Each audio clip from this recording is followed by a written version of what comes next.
All right, to Memphis we go. Bucks and Grizzlies. Giannis Antetokounmpo. Peyton Manning taking it in. Hey. Okay. We got a Diesel Dunk nominee here. Want to see a dead body? Oh! JaMychal Green. Wow. Ersan Ilyasova, wrong place. Like, that's somebody's Wrong child. time. You can't do him like that, Grant Hill. Wow. Man, wow. Off the vert. Bud Ball. It's ooh! My goodness. Man. Passing The and Euro Giannis. step to the dunk like that? Wow. Just beasting him down there. MVP. Look at that. Look at that. Oh, look at that footwork. MVP. Man. You think so? Oh, yeah, he definitely MVP. Wow. Turned away. Oh, he tried. Goal there. Oh, he tried it. He did try. He thought about it. Gasol thought about it. Well, he's a huge guy. Why wouldn't he?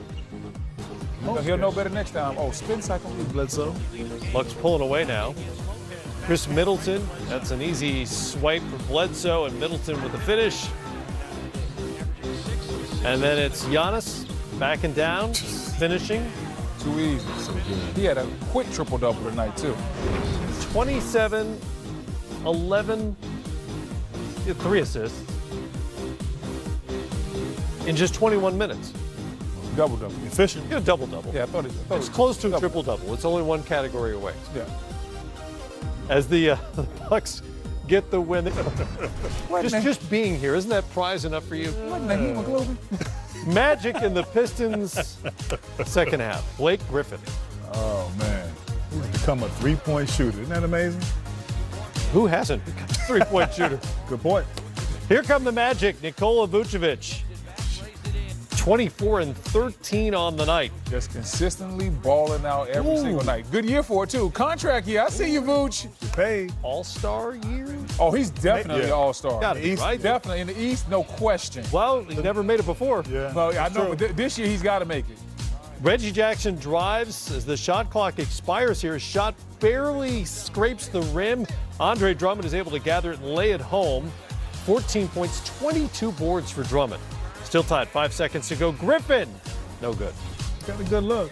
We're heading to overtime. More Blake. Oh, Ooh. Okay, put him in the basket. yes. I know you can shoot that jumper, but don't forget about the basics of your game. I like that. Getting into the paint and applying pressure. Efficient night for Griffin, who was 11 of 18 for 30 points. Had 5 assists as well. 22 rebounds for Andre Drummond. Blake eating free tonight at Floods. Is that how that works? In Detroit, yeah, Greek town. If you score 30? No, just Or just if you're Blake Griffin? the Blake Griffin. So it really didn't matter what he did. Yeah, that's true. Yeah, that's fair. Well, don't forget the MLK Junior holiday is a huge one around the league, of course, and here as well. Games all day long, starting with the Thunder and Knicks on NBA TV. 2 of them here, leading to a triple header on TNT. Pelicans, Grizzlies, Rockets, 76ers, and the Warriors and Lakers from LA.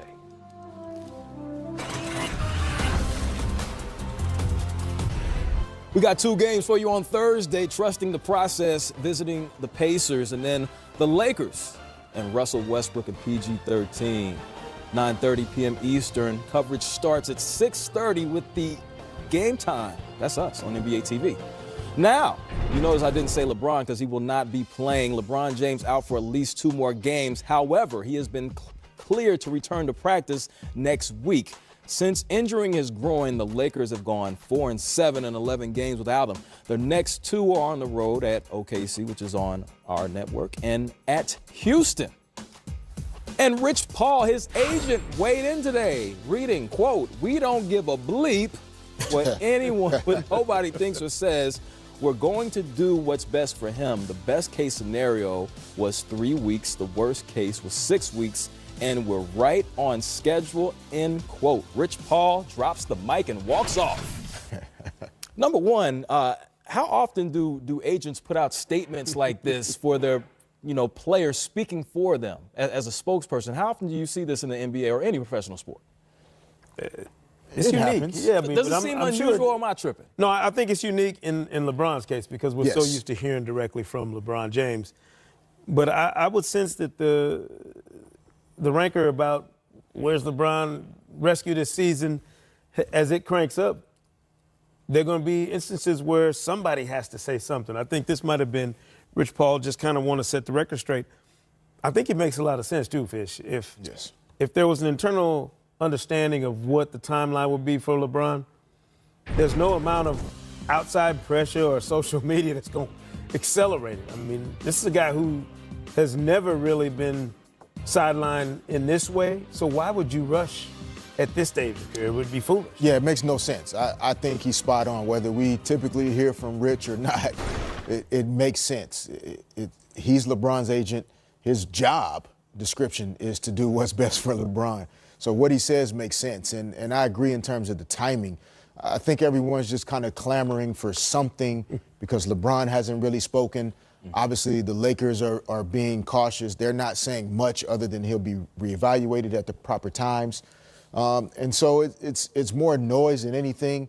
With a significant groin injury, to 2 or 3 weeks later to be wondering why he's not back tonight doesn't really compute for me. So I say continue to take your time and do what you need to do. All players are different. We saw Steph Curry have a similar injury. He missed 11 games earlier in the season. Steph, of course, a little bit younger than LeBron. But taking it onto the basketball court, how urgent is it for a player of LeBron's stature, who's obviously the best player in the league, the most important player on their franchise, for him to get back, seeing how they've slid from a top 4 seed now down to teetering to maybe being a lottery team?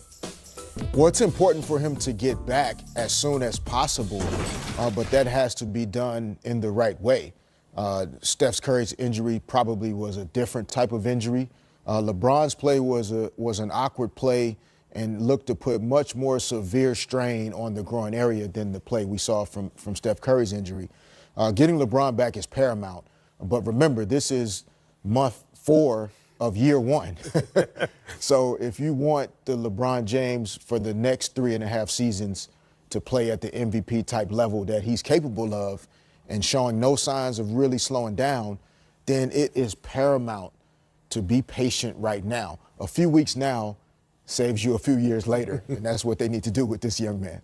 Well, it seems like you definitely want to take that into consideration, but let's not forget LeBron's not getting any younger. We all know Father Time's undefeated, so while you still want to manage that injury, you still want to make sure you don't lose an opportunity. This is a team that was right there close to the 2 seed earlier in the season. But that was early in this season. There was also a situation where, did we really think the Lakers were a top 2 or 3 team in the Western Conference right now?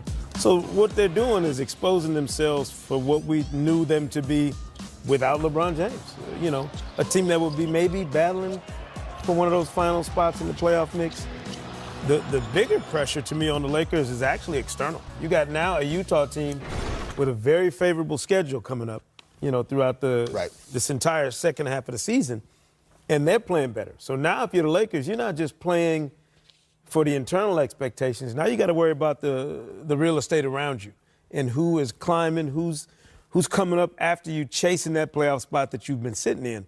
That's where I think the pressure, not on LeBron or anybody else, but just on the organization itself, weighs heavier than it might have otherwise. Look at what the Jazz, the Kings, you know, and really the Timberwolves and Pelicans are kind of out there, but not a threat right now the way that the Jazz are, clear and present. And then the Kings, if they get on a roll, then that's another team you got to worry about.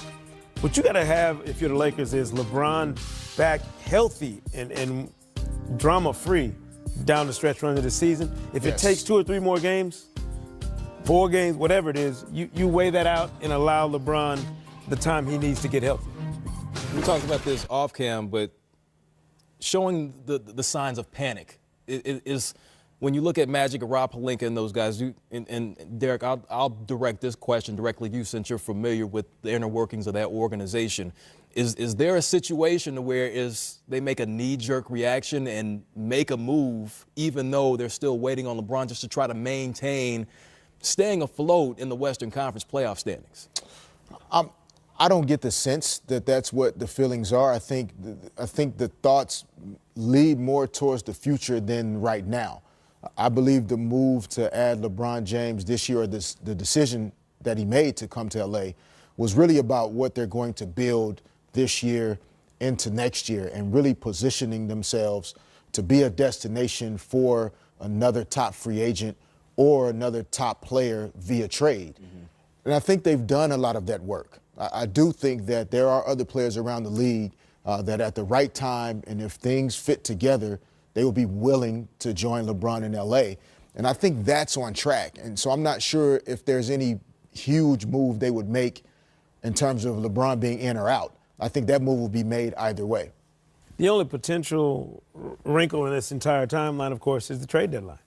You know, if somebody is desperate at the trade deadline to make a move or to do something, and the Lakers are on that phone, then all bets are off. We don't know what might happen. But I think that would be the case whether LeBron is in uniform Correct. or not. That's what I agree with. Having the trade deadline on the schedule the way we do before All-Star Weekend changes the dynamic, changes everybody's metric on how you approach it.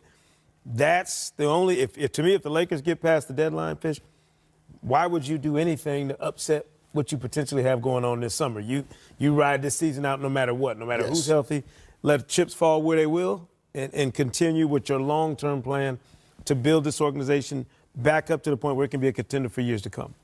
The NBA trade line coming up 2 weeks from tomorrow, so make sure you keep it locked right here on NBA TV, where we have all the latest updates on all the latest trade news. Luka Doncic, leading candidate for Rookie of the Year. We're going to talk to Jeff Skin Wade, who has all the insight on what's going on in Dallas.